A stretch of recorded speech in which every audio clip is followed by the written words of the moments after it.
All right, time for some more sports commentary. I'm John Appicello, WSLS 10 sports director, and some crazy times in the world of sports. We want to start with the Carolina Panthers owner, David Tepper, throwing a Tepper tantrum, if you will, when his team was getting shut out by the Jacksonville Jaguars. What's a billionaire doing throwing a drink on a fan? I mean, really? A random fan deserves your wrath because the quarterback you reportedly wanted over the others, Bryce Young, throws yet another interception, and you have the worst record in the league. And by the way, you won't get the top pick, even though you have the worst record in the league, because you traded that, remember, to Chicago because you moved up to get Bryce Young. But it's his fault, right? It's the fans' fault for cheering for his team and probably making fun of you and your team. All right, well, the NFL fined him $300,000, put out a statement, but somebody needs to tackle this guy and get him out of the public eye. If he wants to smash his crystal vase set at home behind closed doors, go right ahead. But in an open-air luxury suite in somebody else's stadium, good Lord, stop it. To the bowl games now. A lot of criticism, a lot of discontent, a lot of frustration by fans over what it's become, right? Opt-outs, transfer portal. It's a big mess because the teams in the bowl games are not the teams you've seen during the entire regular season, at least in most cases.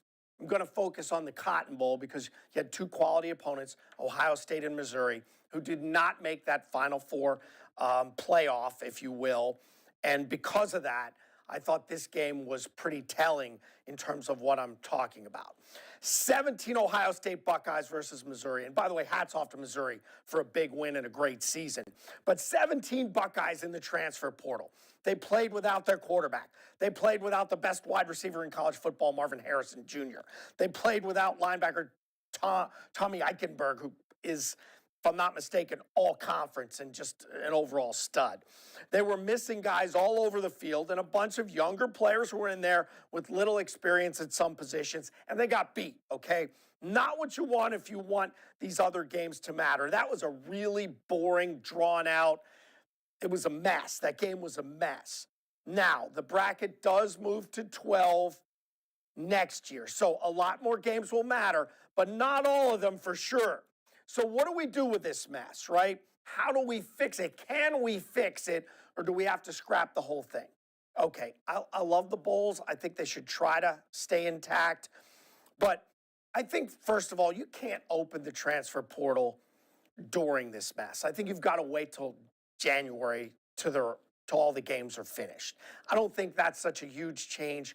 I don't think a whole bunch of people are going to have a problem with that issue. I think it would keep more of these teams intact.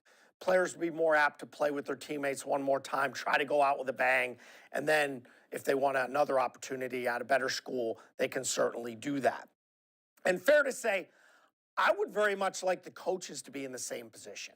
So after the regular season ends and the conference championships, I don't think coaches should be able to take new jobs until after January. Now, that may be difficult contractually. I'm going to say that up front. I realize there are a lot of legal issues here, which I'm just scratching the surface on.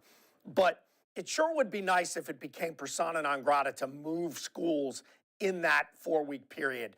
Why can't they just wait till January and then the bowls are over and then everybody who's getting a new job can take that new job? And I really feel that way because of JMU. They needed their coaching staff intact. They make their first bowl in history, right? They're there. And then they didn't have their coaching staff.